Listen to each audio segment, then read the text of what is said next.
अस्सलाम वालेकुम, आप देख रहे हैं GTV न्यूज़ और मैं हूं गौहर इशरत और मैं हूं मोहम्मद मुसम्मिल हुसैन। हेडलाइंस आप जान चुके, शामिल करेंगे अहम तरीन खबरें और आपको बताएं पाकिस्तान तहरीक इंसाफ ने वजीर आजम आज़ाद कश्मीर का नाम फाइनल कर लिया है। अब्दुल कयूम नियाजी ने वज़ारत उज़्मा के लिए कागजात नामजदगी जमा करा दिए हैं। वफाकी वजीर इत्तलात फवाद चौधरी ने भी अपने पैगाम में अब्दुल कयूम नियाजी को नामजद करने की तस्दीक की है। अब्दुल कयूम नियाजी LA-18 अब्बासपुर से मेंबर कानून साज असम्बली मुंतखब हुए। अब्दुल कयूम नियाजी मुस्लिम कॉन्फ्रेंस छोड़कर तहरीक इंसाफ में शामिल हुए थे। पाकिस्तान तहरीक इंसाफ ने वज़ीर आज़म आज़ाद कश्मीर का नाम फाइनल कर लिया। अब्दुल कयूम नियाजी ने वज़ारत उज़्मा के लिए कागजात नामजदगी जमा करा दिए हैं। वफाकी वज़ीर इत्तलात फवाद चौधरी ने भी अपने पैगाम में अब्दुल कयूम नियाजी को नामजद करने की तस्दीक की है। अब्दुल कयूम नियाजी LA-18 अब्बासपुर से मेंबर कानून साज असम्बली मुंतखब हुए। अब्दुल कयूम नियाजी मुस्लिम कॉन्फ्रेंस छोड़कर तहरीक इंसाफ में शामिल हुए थे। तवील मुशावरत और तजावीज़ के जायजे के बाद वज़ीर आज़म और चेयरमैन पाकिस्तान तहरीक इंसाफ इमरान खान ने नौ मुंतखब MLA जनाब कयूम निज़ामी को वज़ीर आज़म आज़ाद कश्मीर के ओहदे के लिए नामजद किया है।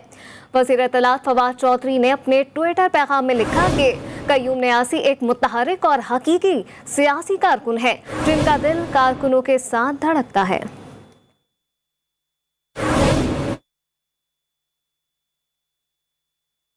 और अब आपको बताएं कि लाहौर के इलाके हंजरवाल से लापता 4 बच्चियां साहिवाल से मिल गई हैं। पुलिस के मुताबिक बच्चियां अपने किसी अजीज के घर में रह रही थीं। 30 जुलाई को रिक्शा ड्राइवर ने चारों बच्चियों को ग्रीन टाउन में उतारा। बच्चियों के पास मौजूद मोबाइल की आखिरी लोकेशन जौहर टाउन की आई थी। बच्चियां चुंगी अमरसदू से बस में बैठकर अपने रिश्तेदारों के घर साहिवाल पहुंची। बच्चियों के पास जो मोबाइल था वो साहिवाल पहुंचकर ऑन किया गया। साहिवाल में ही मोबाइल की आखिरी लोकेशन ट्रेस की गई। साहिवाल पुलिस को राब्ता करके फौरी लोकेशन पर भेजा गया।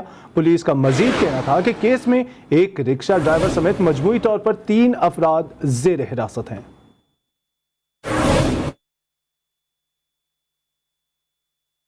लाहौर से लापता होने वाली बच्चियों के मामले में नया मोड़ आ गया।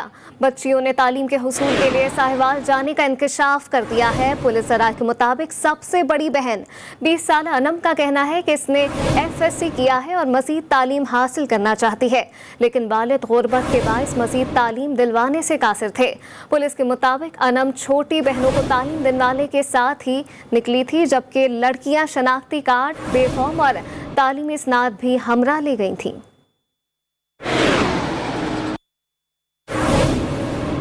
आपको बता रहे हैं लाहौर के इलाके हंजरवाल से अगवा होने वाली चारों बच्चियां साहिवाल से बाजियाब करा ली गई हैं। CIA और इन्वेस्टिगेशन पुलिस की मुश्तरका टीम ने बच्चों को बाजियाब कराया है। बच्चियों को लाहौर लाने के बाद तमाम हकायक सामने लाए जाएंगे। अगवा होने वाली एक लड़की ने बयान दिया है कि वालिदैन उन्हें पढ़ने से रोक रहे थे, इसीलिए वो घर से चले गए। ताज़ा तरीन सूरत हाल जान लेते हैं अपने नुमाइंदे मियां शुएब अहमद से। जी शुएब, अपडेट कीजिएगा। जी बिल्कुल, लाहौर का इलाका है ये थाना हंजरवाल। यहाँ से 30 तारीख को जो 4 बच्चियां घर से और ही ट्रेन पर सफर करने के लिए निकली, जिसके बाद वो घर वापस नहीं लौटी। मैं इस वक्त मेरी कुछ ही देर पहले उनके जो लड़की हैं अनम और 10 साल और 11 साल जो उनके चचा से मेरी बात हुई इमरान से। उन्होंने ये बताया कि जो पुलिस की जानब से जो बच्चियां हैं वो तो बाजियाब करवा ली गई है साहिवाल से, लेकिन जो पुलिस की जानब से ये बयान दिया जा रहा है कि वो किसी रिश्तेदार के घर से बाजियाब करवाएगी। अभी कहा हमारा साहिवाल में कोई रिश्तेदार नहीं रहता। तो जो 14 साल आयशा है वो उनकी हमसाया और उसके साथ साथ जो 8 साल समरीन है वो भी उनकी हमसाया। ये दोनों बच्चियां दोनों बहनें हैं। इनके हो सकता है कोई रिश्तेदार हो, लेकिन हमारे कोई रिश्तेदार नहीं, ना हम साहिवाल में किसी को जानते हैं। जबकि मेरी पुलिस से बात, इस वक्त जो SHO उनके वालिदैन के हमरा बच्चियों को बाजियाब करवा लिया गया, साहिवाल गए हुए हैं। उनका ये कहना है कि साहिवाल पहुंचने के बाद बच्चों के बयान के बाद जो सारे मामला सामने आ सकेंगे तफ्तीश के बाद। इस वक्त ये है कि बच्चियों को बाजियाब करवा लिया गया है। जो बच्चियों के वालिदैन है दोनों बच्चियों के, वो पुलिस के हमरा इस वक्त साहिवाल पहुंच चुके हैं, जहाँ वो अपनी बच्चियों को बाजियाब करवाएंगे। और पुलिस के तफसीलात से आगाह कर रहे थे, आपका शुक्रिया। दूसरी जानिब GTV न्यूज़ की खबर पर इस्लामाबाद पुलिस भी हरकत में आ गई। वफाकी दारुल हुकूमत में अगवा की 3 मुख्तलिफ वारदातों में अगवा होने वाली लड़कियों को बाजियाब करा लिया गया। थाना रमना की हदूद से 14.5 साल बच्ची जरीना, थाना सेहाला की हदूद में 20 साल अलीज़े कदीर, जबकि थाना तरनौल की हदूद में नामालूम अफराद ने 17 साल किंजा बेबी को अगवा कर लिया था।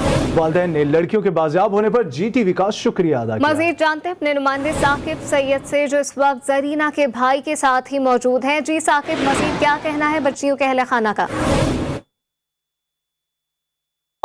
जी बिल्कुल, जैसे कि GTV की जो मेहनत है वो रंग ले आई है। जैसे गुज़िश्ता दिनों 3 लड़कियां जो तीनों मुतल्लिका थानों से गायब हुई थी वो बाजियाब हो गई है। जैसे कि GTV के उनके वालिदैन और पुलिस से मुसलसल राब्ते के बाद आज जो है तीनों लड़कियां जो है वो बाजियाब हो गई है।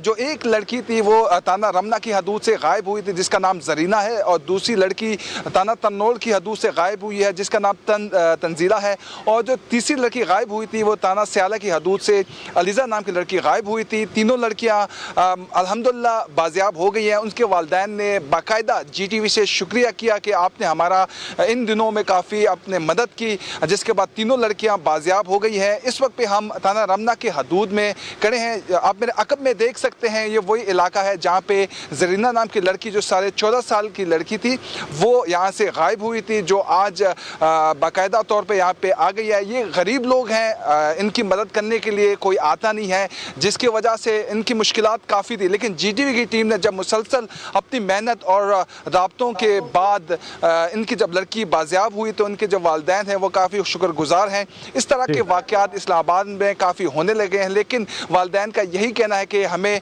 पुलिस की मदद चाहिए और पुलिस की मदद के बाद हमारे जो मुश्किलात हैं वो काफ़ी आसान हो सकती हैं। जी बहुत शुक्रिया साकिब सैयद तफसीलन आगाह करने के लिए। District and session court Islamabad में नूर मुकद्दम कत्ल केस में मुलजिम जाहिर जाफर के वालिदैन की दरख्वास्त जमानत पर समाअत हुई।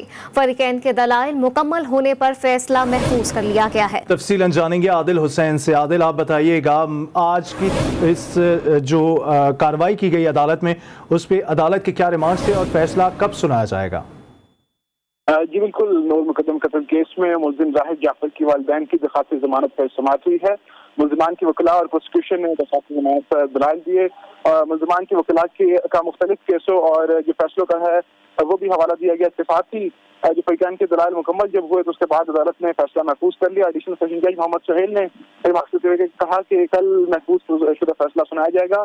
एडिशनल सेशन जज मोहम्मद सुहेल ने इस केस पर समाअत की। मुलजिम जाहिर जाफर के जो वालिदैन हैं जाकिर जाफर, उसके साथ ही इस्मत आदम जी, वो इस वक्त अडयाला जेल में कैद हैं। जी आदिल हुसैन अपडेट कर रहे थे, शुक्रिया आपका।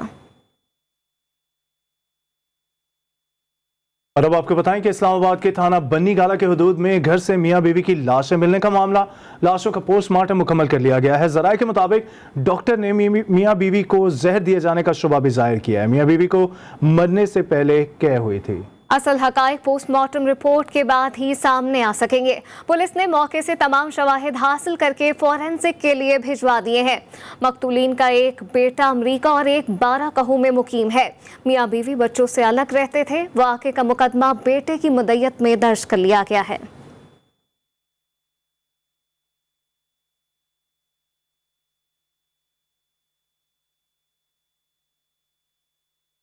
साहिवाल से लाहौर के इलाके हिंजरवाल से लापता 4 लड़कियां बाजियाब करा ली गईं। कार्रवाई में थाना नाखला मंडी पुलिस ने की है। जरा के मुताबिक लड़कियों की कॉल ट्रेस होने पर लाहौर और साहिवाल पुलिस ने मुश्तरका कार्रवाई में बाजियाब करा लिया गया है। लाहौर से पुलिस आई लड़कियां तहवील में लेने साहिवाल पहुंच गई है।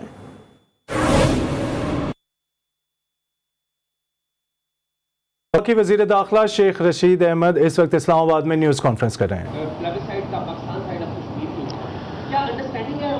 कोई किसी की अंडरस्टैंडिंग नहीं है। इक़वाम मुत्तहिदा की करारदादों को बाज़ लोगों ने पढ़ा नहीं या समझा नहीं है। सो हम इक़वाम मुत्तहिदा की करारदादों पर अमल चाहते हैं कि कश्मीर के लोग जो फैसला करें वो उस करारदाद के मुताबिक हमें कबूल होगा और ये इमरान खान ने कहा है। 3 क्वेश्चन ऑनली। आज़ादी के हवाले से क्या पैगाम देना चाहेंगे कौम को और पाकिस्तान को अजीम मुल्क बनाने के लिए हमें क्या करना होगा? देखो, पाकिस्तान को अजीम मुल्क बनाने के लिए इमरान खान ने जो सबसे बड़ा काम किया है, लोग जो वो 2 डैम है, हम 10 डैम पानी की शॉर्टेज है मुल्क में, आइंदा 10-15 साल इस मुल्क में पानी के मसाइल पैदा हो रहे हैं। बिजली के तो मसाइल हैं ही, लेकिन उस पानी से बिजली भी सस्ती होगी। मेरे नज़दीक हमने 3 सालों में जो सबसे बड़ा काम किया है वो डैम्स किए हैं। फैटफ में हम अपना केस लड़ रहे हैं। हमने इस मुल्क को डिफॉल्ट होने से बचाया है और करप्ट लोगों को जेल की हवा खिलवाई है, अंदर नहीं दे सके कोर्ट्स के फैसलों की वजह से। जी चेयरमैन की तब्दीली क्या दासू इंसिडेंट से लिंक्ड है? दासू इंसिडेंट की रिपोर्ट अभी तक पब्लिक नहीं हुई है। दासू इंसिडेंट पे मेरा ख्याल है फॉरेन ऑफिस फैसला करेगा। अफगान डेलीगेशन आया हुआ है इन्वेस्टिगेशन का, वो भी अफगान इंस्टीट्यूट आए हुए हैं, जो अफगान सफीर की बेटी, वो भी फॉरेन ऑफिस डील कर रहा है और कल 5 बजे उसकी मीटिंग है। आप मुझे दाता है 5 साल जो निसार की खान ने कोशिश की अल्ताफ हुसैन को पाकिस्तान लाने के लिए, अब आपके पास मैं नहीं ला सकता, मैं भी नहीं ला सकता। अगर वो 5 साल नहीं लगा सका तो मुझे तो हुए 6 महीने हैं। सो मैं तो ना नवाज शरीफ को ला सका हूँ, ना अल्ताफ हुसैन को ला सका। कह रहे हैं उसका वीजा शहबाज शरीफ ने, हाँ, वेरी गुड क्वेश्चन आजाद। शहबाज शरीफ ने ECL से निकालने की दरखास्त ही नहीं दी, तो हमारा निकालने का क्या? या मीडिया बादशाह है आप लोग? हमें जो 15 दिन और महीने का टाइम होता है उसमें उसने दरखास्त ही नहीं दी। और मुझे तो ऐसे शक पड़ता है कि वो राह बना रहा है, शहबाज शरीफ रास्ता बना रहा है कि नवाज शरीफ को इलेक्शन के दिनों में सीधा जेल ना जाना पड़े। उसको सीधा जेल जाना है इलेक्शन के दिनों में अगर आसना है। और शहबाज शरीफ वही स्ट्रेटजी अपनाने की कोशिश कर रहा है जो उसने सऊदी अरब से नवाज शरीफ को लाने के लिए की। वफाकी वज़ीर दाखिला शेख रशीद इस्लामाबाद में न्यूज़ कॉन्फ्रेंस कर रहे थे, जिसमें उनका कहना था कि मेरे नज़दीक हमने सबसे बड़ा काम डैम बनाकर किया। मकबूजा कश्मीर में जो हो रहा है भारत इसे छुपाना चाहता है। हम चाहते हैं कि दुनिया देखे कि आज़ाद कश्मीर में क्या हो रहा है। वफाकी वजीर मनसूबाबंदी असद उमर का ट्विटर पैगाम, कहा सही और गलत में फ़र्क इससे ज़्यादा वाज़ेह नहीं हो सकता। और भारत ने 5 गैर मुल्की सहाफ़ियों को दौरा पाकिस्तान की इजाज़त देने से इनकार कर दिया है। सहाफ़ियों ने 5 अगस्त को आज़ाद कश्मीर कानून साज असम्बली के इजलास में शिरकत करना थी। वफाकी वज़ीर फवाद चौधरी ने ट्विटर पैगाम में कहा कि चाहते हैं कि भारत आज़ाद सहाफ़ियों को आज़ाद कश्मीर के दौरे की इजाज़त दे। भारत सहाफ़ियों को हक़ाइक़ पर मबनी रिपोर्टिंग करने दे।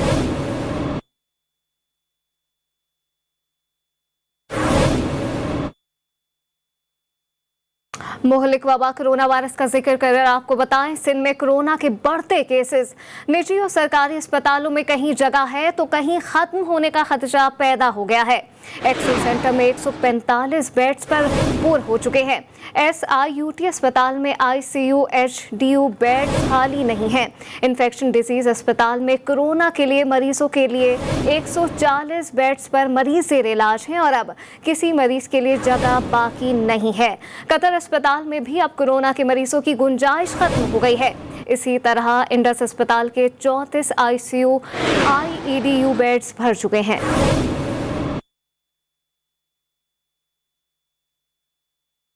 और कराची में शहीद बेनज़ीर भुट्टो ट्रॉमा सेंटर में ऑक्सीजन का प्लांट बंद हो गए हैं। अस्पताल में ऑक्सीजन पर मौजूद मरीजों को मुख्तलिफ अस्पतालों में शिफ्ट कर दिया गया है। इसी पर बात करते हैं हमारे नुमाइंदा वजीउद्दीन से। जी वजी, अपडेट कीजिएगा, ये क्या मामला है? बिल्कुल, देखिए ये जो है बताया जाता है कि तकरीबन सुबह 4 बजे के टाइम जो है ये ट्रामा सेंटर के जो ऑक्सीजन प्लांट्स हैं वो बंद हो गए थे, जिसके बाद तब 11 मरीज़ हैं टोटल जिनको जो है सर्विसेज अस्पताल और सिविल अस्पताल में जो है मुंतकिल किया गया है। 9 मरीज़ जो है सिविल अस्पताल, इसके अलावा जो 2 मरीज़ उनको सर्विसेज अस्पताल में मुंतकिल किया गया। ट्रामा सेंटर के मुकाम से हमारी बात, उनका कहना है कि एक सेंटर जो ऑक्सीजन प्लांट है उस पर जो है शदीद मुश्किलात का सामना करना पड़ा था, जिसके बाद ऑक्सीजन जो है मुतासर हुई थी, मरीज़ों को सही नहीं मिल रही थी। उसी के खदशे के पेश नज़र जो है हमने तमाम मरीज़ों को जो है दीगर दोनों अस्पतालों में जो है मुंतकिल किया गया है। बताया जा रहा है कि तकरीबन 15 से 20 सिलेंडर जो है बाहर से मंगवाए गए हैं, जो जल्द कराची पहुंच जाएंगे। देखा जाए तो कोरोना की वबा है, जिसके बाद तमाम सरकारी अस्पतालों में जो है इमरजेंसी नाफिज कर दी गई थी। उसके बावजूद भी जो है ये इतना बड़ा अस्पताल है ट्रामा सेंटर, यहाँ पर जो है इस तरह का वाक़या होना, ऑक्सीजन सिलेंडर और जो प्लांट है बंद होना, ये एक सवाल निशान जो है पैदा होता है। जो यहाँ पे मरीज़ हैं वो हमने देखा जो उनके साथ मरीज़ थे या फिर जो उनके अहले खाना थे वो हमें शदीद यहाँ पे परेशान नजर आए। उनका कहना है कि इस तरह के वाक़या से जो है कोई भी नाखुशगवार वाक़या भी जो है पैदा हो सकता है। बताया जा रहा है कि जैसे ही जब यहाँ ट्रामा सेंटर पे ऑक्सीजन बहाल होना शुरू हो जाएगा उसके बाद तमाम मरीजों को जो है यहाँ पे वापस ट्रामा सेंटर शिफ्ट कर दिया जाएगा। जैसे ही काम मुकम्मल हो जाएगा मरीजों को वापस शिफ्ट कर दिया जाएगा। वजीउद्दीन, आपका शुक्रिया तफसीलात के लिए। कराची के इलाके शाह फैसल कॉलोनी में ड्राइव थ्रू कैंप्स लगा दिए गए हैं जहां जेडीसी और सिंध हुकूमत के इश्तराक से कोरोना वैक्सीनेशन की जा रही है। तफसीलन जान लेते हैं, हमारे साथ मौजूद हैं शारका कमाल। शारका, बताइएगा आपके पास क्या अपडेट्स हैं? बिल्कुल, शाह फैसल कॉलोनी के पंजाब ग्राउंड में जो है वैक्सीनेशन कैंप्स लगाए गए हैं। 7 जो है वो रजिस्ट्रेशन कैंप्स हैं और 7 वैक्सीनेशन कैंप लगाए गए हैं। पहले जो है वो रजिस्ट्रेशन की जा रही है, शनाख्ती कार्ड जिनके पास भी है उसके थ्रू यहाँ पे रजिस्ट्रेशन की जा रही है, फॉर्म फिल किए जा रहे हैं। उसके बाद उन्हें वैक्सीनेशन जो कैंप लगाए गए वहाँ भेजा जा रहा है, फिर वहाँ पर उन्हें वैक्सीन लगाई जा रही है। वैक्सीन की अगर हम बात करें तो यहाँ पर सिर्फ मॉडर्ना वैक्सीन अवेलेबल है जो शहरियों को लगाई जा रही है। यूँ तो जो सिर्फ ड्राइव थ्रू वैक्सीनेशन कैंप लगाया गया था कि जो भी शहरी यहाँ से गुजर रहे हैं वो वैक्सीन लगा के चले जाएँ, लेकिन यहाँ पे जो है जब कैंप कल से यहाँ पे आगाज़ किया गया है तो यहाँ पे जो मकामी अफराद हैं उनकी बड़ी तादाद हमें देखने में आई है। जो मकामी अफराद है वो यहाँ आके वैक्सीन लगा रहे हैं। तो अब जो ड्राइव थ्रू वैक्सीनेशन कैंप है उसको सिर्फ 1 कैंप तक महदूद कर दिया गया है, क्योंकि 7 कैंप्स लगाए गए हैं। तो यहाँ पे सिर्फ 1 कैंप जो है वो गाड़ी वाले हजरात जो है उनके लिए है। आप देख सकते हैं कि यहाँ पे जो पैदल जो लाइन में तो कतारों में तो शहरी खड़े हैं, उनकी लंबी लाइन है। इसके अलावा जो गाड़ियाँ हैं उनकी भी एक लंबी कतार यहाँ पे खड़ी लगी हुई है। जो गाड़ियों में भी शहरी बैठे हुए उनकी लंबी कतारें हैं, उनके लिए एक अलग कैंप है, वो वहाँ पे अपनी रजिस्ट्रेशन करवा के फिर उसके बाद दूसरे कैंप में उनकी वैक्सीनेशन करवाई जा रही है। जबकि बाकी जो कैंप्स हैं, कुछ कैंप्स जो है वो सिर्फ खवातीन के लिए मुख्तस किए गए हैं, कुछ में सिर्फ मर्द हजरात हैं, जबकि कुछ कैंप्स दोनों के लिए अलग अलग कतारों में मुख्तस किए गए हैं। मॉडर्ना वैक्सीन लगवाई जा रही है। इंतजामिया का कहना है कि 24 घंटे ये वैक्सीनेशन कैंप जो है वो काम कर रहे हैं। कल से यहाँ पे आगाज़ किया गया है, कल से अब तक जो है वो 5000 से ज़्यादा अफराद को वैक्सीन लगाई जा चुकी है। 24 घंटे वैक्सीनेशन की जा रही है। मर्दों और औरतों के अलग अलग कैंप्स भी कायम किए गए हैं। सूरत हाल से शारका कमाल अपडेट कर रही थी, आपका शुक्रिया। और बात करें पेशावर की, तो पेशावर समेत खैबर पख्तूनख्वा में कोरोना की चौथी लहर में शिद्दत आ रही है। सूबाई वज़ीर सेहत तैमूर झगड़ा का कहना है कि सूबे के अस्पतालों में तैयारी मुकम्मल कर ली गई है। रोजाना 1 लाख से ज्यादा अफराद को वैक्सीन लगाई जा रही है। मजीद बता रहे हैं नवाब शेर, जो इस वक्त सूबाई वज़ीर सेहत तैमूर झगड़ा के साथ ही मौजूद हैं। जी नवाब। जी बिल्कुल, पेशावर समेत खैबर पख्तूनख्वा में कोरोना की चौथी लहर शिद्दत इख्तियार करती जा रही है और कोरोना की शरह में जो है वो बतदरीज इजाफा होता जा रहा है। मेरे साथ इस वक्त सूबाई वज़ीर सेहत तैमूर झगड़ा साहब मौजूद हैं, उनसे इस हवाले से बात करते हैं। सर जी, कोरोना की शरह में मुसलसल इजाफा होता जा रहा है, तो हुकूमती इकदाम के हवाले से बताइए, अस्पतालों में कितनी तैयारी की है और क्या लॉकडाउन लग सकता है? लेकिन माशाल्लाह हमने जो कोशिश की है वो यही है कि हम बेहतरीन तरीके में कोशिश करें कि कोविड के जितने भी मरीज़ हैं सूबे भर में उनको हम सहूलियात दें। तीसरी चीज़ ये है कि असली जो हिफाजती तदाबीर है वो ये है कि ज़्यादा से ज़्यादा लोग वैक्सीनेट करें। माशाल्लाह हमारी वैक्सीनेशन कैंपेन बड़ी अच्छी जा रही है। हर रोज़ आजकल तकरीबन 1 लाख से ज़्यादा लोग जो है वो वैक्सीनेट होते हैं। तकरीबन कोई 40 लाख डोजेज़ वैक्सीन के दिए गए। तो सबसे बड़ी रिक्वेस्ट तमाम से ये है कि हमारे अभी 700 से ज़्यादा वैक्सीनेशन सेंटर्स पूरे सूबे में एक्टिव है, तो करीबी वैक्सीनेशन सेंटर जाके अपने आप को वैक्सीनेट करें ताकि हम ये कोविड से मुस्तकिल तौर पर जो है वो इसको मैनेज करने। जैसा कि आप लोग देख रहे हैं कि तैमूर हलीम झगड़ा साहब का यही कहना है कि आवाम जो है वो अपने आप को वैक्सीनेट करे और इसी वैक्सीनेशन की वजह से जो है वो इस मोहलिक वबा से बचा जा सकता है। जी, कोरोना वायरस की चौथी लहर से शोबिस इंडस्ट्री भी गैर महफूज। मारूफ अदाकारा नादिया हुसैन भी कोरोना वायरस का शिकार हो गई। अदाकारा ने समाजी राब्ते की वेबसाइट पर कोरोना मुस्बत आने के हवाले से आगाह किया। अदाकारा ने कहा कि 2 दिन से बुखार में मुब्तला हूँ, इसके अलावा कोई खास अलामात नहीं है। अदाकारा ने मद्दाहों से दुआओं की अपील भी की। दीगर आम खबरों में आपको बताएं कि सिंध में बल्दियाती इंतखाबात के लिए PTI सिंध हाई कोर्ट पहुँच गई है। तहरीक इंसाफ ने बल्दियाती इंतखाबात कराने से मुतालिक दरख्वास्त हाई कोर्ट में दायर कर दी है। दरख्वास्त में मौक़िफ़ अपनाया गया है कि सिंध में बल्दियाती सेटअप अगस्त 2020 में ख़त्म हो चुका। कानून के मुताबिक हुकूमत 120 रोज में बल्दियाती इंतखाबात कराने की पाबंद है। ताहम 1 साल गुजर जाने के बावजूद सिंध में बल्दियाती इंतखाबात नहीं कराए गए। इंतखाबात ना कराने की कोई ठोस वजह भी सामने नहीं आई। कराची और दीगर शहरों में गैर जानिबदार एडमिनिस्ट्रेटर तैनात करने का हुक्म दिया जाए। अदालत ने PTI वकला को अदालती फैसले का जायजा लेने की मोहलत देते हुए समाअत 9 अगस्त तक मुलतवी कर दी।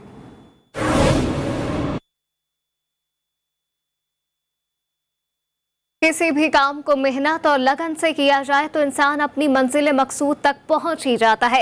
मियां चुनू के नौजवान मोहम्मद अरशद नदीम ने ओलंपिक्स खेलों में नेज़ाबाजी के लिए क्वालिफाई कर लिया। तफसीलन जानेंगे सज्जाद बलोच से। Over to you Sajjad. बिल्कुल, इस वक्त मैं मौजूद हूँ मियां चुनू के नवाई गांव 101-15L में, जहाँ पर कि रहायशी अरशद नदीम ने ना सिर्फ अपने माँ बाप, गांव, बल्कि शहर, बल्कि अपनी पूरी मुल्क और कौम का नाम रोशन किया है। इस वक्त उनके वालिद हमारे साथ मौजूद हैं, जानते हैं उनके क्या जज्बात हैं अपने बेटे के हवाले से। भाईजान, मेरा बच्चा हैगा, मैं मजदूरी करके पाले आ। अल्लाह ताला की दुआ नाल, आवाम दी दुआवां नाल पाकिस्तान दा नाम उसने रोशन किया है। इंशाल्लाह मेडल 4 ये भी जितया हुआ, इंशाल्लाह 7 तरीक में अल्लाह के हुक्म नाल जीतेगा। अल्लाह के हुक्म। मैं तो मजदूर बंदा, मजदूरी करके पालिया वा, घर ही वर्जिश करता रहा। सारे पै और पर जा समान जा मैं तो आप बनाया जनाब। मसाले दी बाल्टियां लैके प्लास्टिक दी उन्हें मसाला पा पा वेट बनाए ये मेरे अल्लाह ने बचाया जा आवाम दी दुआवां नाल। इंशाल्लाह 7 तरीक में जी, जैसे कि उनके वालिद का कहना है कि मैं एक मजदूर हूँ, अगर हुकूमत वक्त जो है इनकी सरपरस्ती करे तो मेरा बेटा मजीद जो है मुल्क कौम का नाम रोशन कर सकता है। ग्राउंड भी नहीं है मेरे। उमर अकमल को क्लब क्रिकेट खेलने की इजाज़त मिल गई है। पाकिस्तान क्रिकेट बोर्ड ने उमर अकमल को क्लब क्रिकेट खेलने की इजाज़त दे दी है। उमर अकमल को क्लब क्रिकेट खेलने की इजाज़त उनके रिहैब प्रोग्राम की एक कड़ी है। पिछले माह से शुरू होने वाले रिहैब प्रोग्राम में अब तक उमर ने नदामत के इजहार के अलावा एंटी करप्शन लेक्चर में भी शिरकत की है। उमर अकमल का रिहैब प्रोग्राम अगले माह तक मुकम्मल हो जाएगा।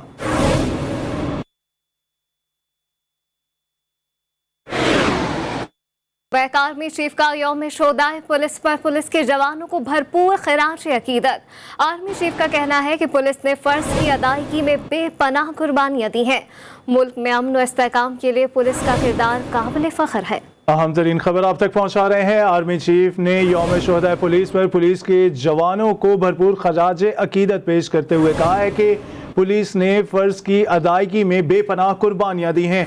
मुल्क में अमन और इस्तेहकाम के लिए पुलिस का किरदार काबिल फख्र है।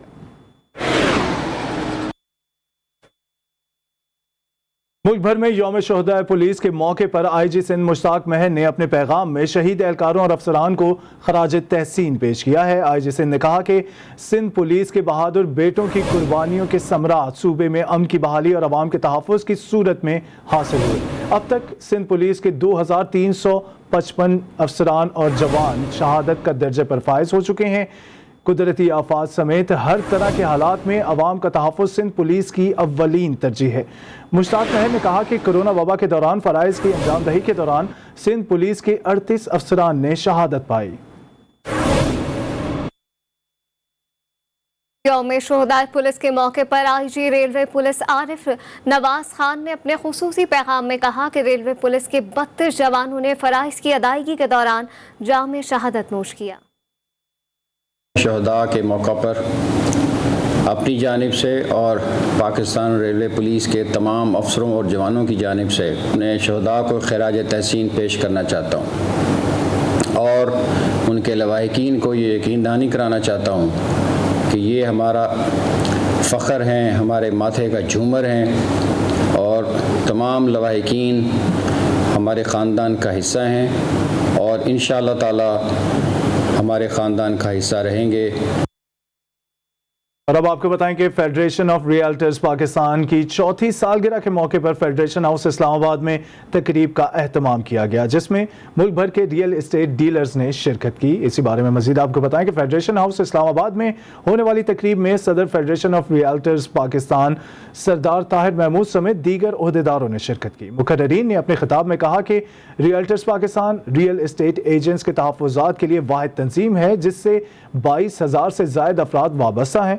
तकरीब में कंस्ट्रक्शन इंडस्ट्री के फ़रोग़ के लिए स्कीम मुतारिफ कराने पर वज़ीर आज़म इमरान खान का शुक्रिया भी अदा किया गया। डीलर्स ने हुकूमत से फैटफ कानून साजी के बाद रियल एस्टेट एजेंट्स को आने वाले नोटिस के हवाले से नोटिस लेने का मुतालबा भी किया। बुलेटिन से फिल वक्त इतना ही। एक ब्रेक के बाद हाजिर होंगे हेडलाइंस के साथ।